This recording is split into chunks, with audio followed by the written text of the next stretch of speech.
অৰুণোদয় 1000 টকা নালাগে আমাক।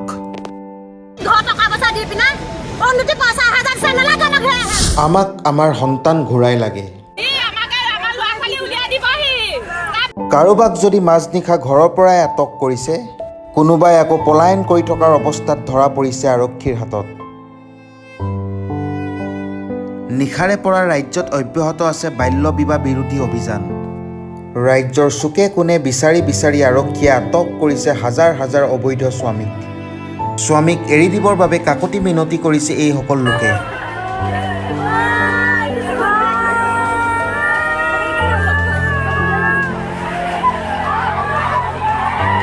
তাৰ মাজতেই বহু লোকে নিজৰ পুত্ৰ নিজৰ স্বামীক আটক কৰাক লৈ ক্ষোভ উজাৰিছে।